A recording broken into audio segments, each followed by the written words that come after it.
Rahasia melindungi energi dan menjaga jiwa tetap tenang di dunia yang bising.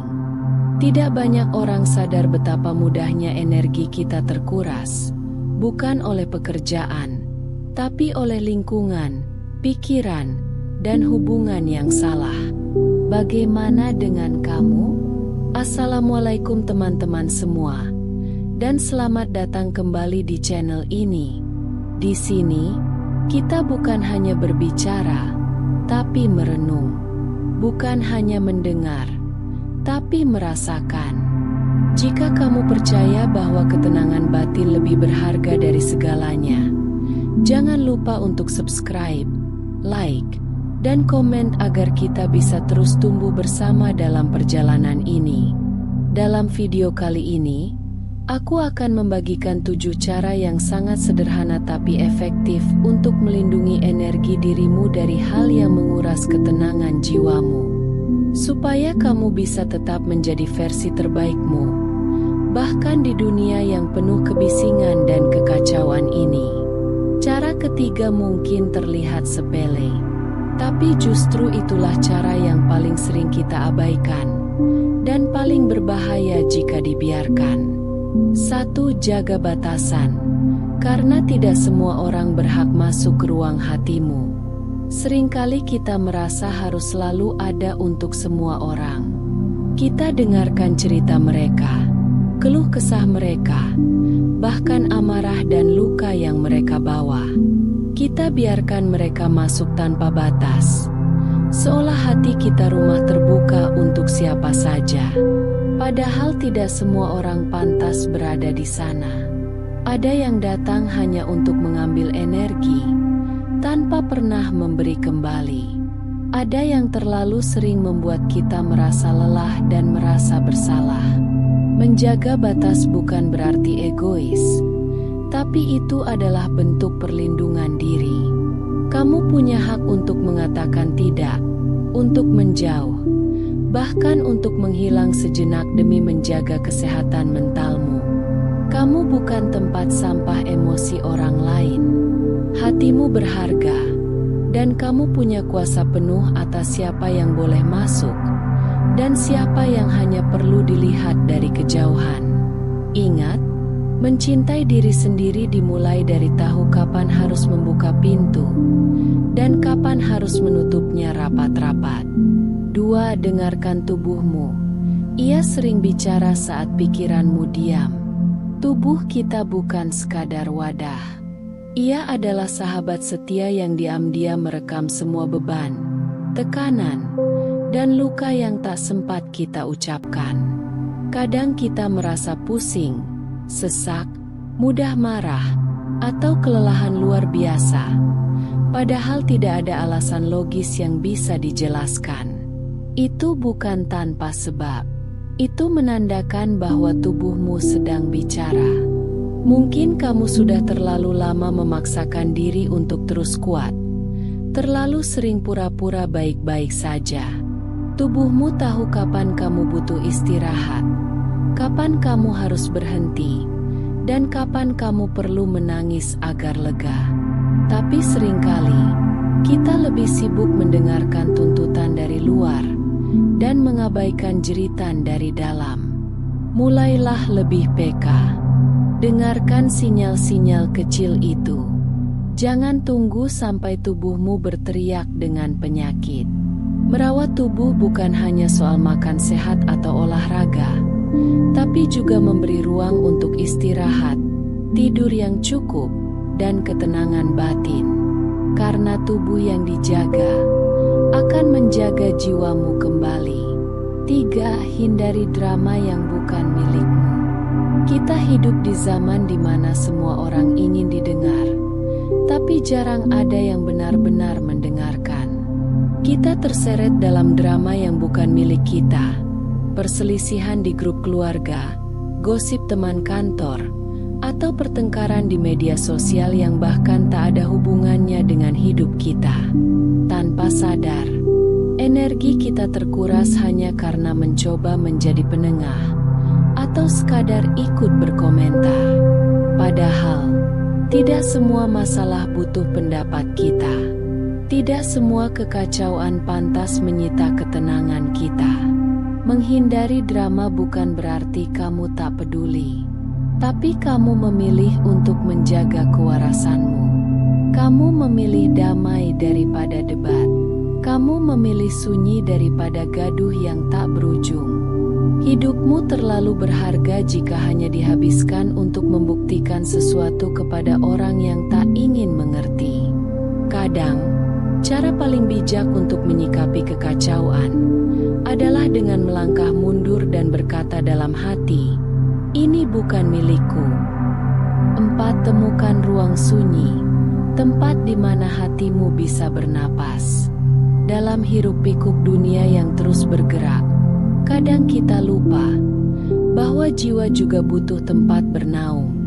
Kita dikejar notifikasi, dituntut untuk selalu hadir, sibuk memenuhi harapan orang lain sampai lupa bertanya, "Apa kabar diriku sendiri?"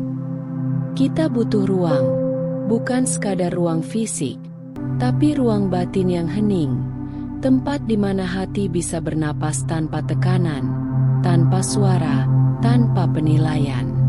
Ruang itu bisa sesederhana duduk sendiri di kamar, berjalan di bawah langit sore, atau mematikan semua perangkat dan menatap langit sambil berkata, "Tuhan, aku lelah." Sunyi sering disalahartikan sebagai kesepian. Padahal, justru di dalam sunyi kita paling bisa mendengar suara hati sendiri, bahkan bisikan ilahi. Jangan takut menyendiri. Jangan merasa bersalah saat memilih diam. Karena di dalam diam ada kekuatan. Di dalam sunyi ada pemulihan. Dan hanya di ruang yang tenang, kita bisa benar-benar pulang pada diri sendiri. 5. Hati-hati dengan pikiranmu sendiri. Kadang, musuh terbesar bukanlah orang lain, tapi pikiran kita sendiri yang diam-diam meragukan, menghakimi, dan melukai dari dalam. Kita terlalu keras pada diri sendiri, menyalahkan diri atas hal-hal kecil, membandingkan hidup kita dengan orang lain, dan menganggap diri ini tidak cukup. Tanpa sadar, kita sedang mencuri energi dari dalam.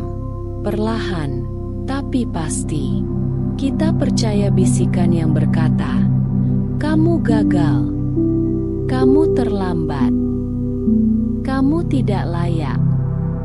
Padahal, semua itu hanya suara, dan kamu punya kuasa untuk memilih mana yang ingin kamu percayai. Latihlah pikiranmu untuk lebih lembut pada diri sendiri. Alih-alih berkata, "Aku bodoh," katakan, "Aku sedang belajar." Alih-alih merasa tertinggal, katakan, "Aku sedang berjalan di jalurku." Ingat, setiap pikiran adalah benih. Apa yang kamu tanam hari ini akan tumbuh menjadi kenyataan di masa depan. Jagalah pikiranmu seperti kamu menjaga taman. Cabut rumput liar, dan biarkan bunga-bunga tumbuh dari kata-kata yang menenangkan. 6. Seleksi lingkaran terdekatmu. Tidak semua yang dekat itu sehat, dan tidak semua yang terlihat ramah benar-benar membawa ketenangan. Seringkali, orang yang paling sering hadir justru diam-diam menjadi sumber terkurasnya energi kita, melalui kata-kata yang menjatuhkan, candaan yang menyakitkan, atau sikap yang membuat kita mempertanyakan nilai diri. Lingkaran terdekatmu adalah cermin yang kamu tatap setiap hari. Jika mereka memantulkan rasa cemas, takut, atau tidak aman, maka mungkin sudah waktunya kamu bertanya, apakah aku benar-benar bertumbuh di sekeliling mereka? Pilih orang-orang yang membuatmu merasa cukup tanpa harus pura-pura, yang mendukungmu tanpa pamrih, yang hadir bukan hanya saat senang, tapi juga saat dunia runtuh. Tidak perlu banyak. Kadang, Satu orang yang tulus jauh lebih berharga daripada 10 yang hanya datang saat butuh. Hidup ini terlalu singkat untuk dikelilingi oleh mereka yang membuatmu meragukan dirimu sendiri. Kamu berhak memilih siapa yang kamu izinkan tinggal di hatimu, dan siapa yang cukup sampai di gerbang saja. 7. Bersandar pada Tuhan, sumber energi yang tak pernah habis. Ada saatnya semua cara terasa sia-sia. Kamu sudah istirahat, menjaga diri, menjauh dari hal-hal negatif. Tapi tetap saja hatimu terasa kosong, letih, dan sunyi. Itulah saat di mana kamu diingatkan bahwa kekuatan manusia ada batasnya. Tapi kasih sayang Allah tidak pernah habis. Bersandar pada Allah bukan hanya soal berdoa dalam sunyi, tapi juga soal percaya, bahkan saat tak ada jawaban. Soal meyakini bahwa di balik semua rasa lelah, ada pelukan yang sedang menantimu, lewat ujian, lewat kehilangan, lewat kesendirian. Ketika dunia terasa terlalu bising, ketika orang-orang pergi, ketika harapanmu redup, Allah tetap ada, diam, tapi tidak pernah jauh. Kembalilah, tak perlu kata-kata indah, cukup katakan dalam hati, aku lelah, tapi aku percaya. Dan di sanalah kekuatan baru akan lahir, bukan dari luar, tapi dari dalam dirimu, yang disentuh oleh kasih sayang yang tak terbatas. Menjaga energi bukan tentang menjauh dari dunia, tapi tentang mengerti bahwa diri ini juga pantas dijaga. Dari 7 cara tadi, mana yang paling kamu butuhkan sekarang? Tulis di kolom komentar. Dan jangan lupa untuk subscribe, like, dan bagikan video ini jika kamu merasa ini menyentuh hatimu. Sampai jumpa di video berikutnya. Jaga hatimu dan jaga cahaya dalam dirimu.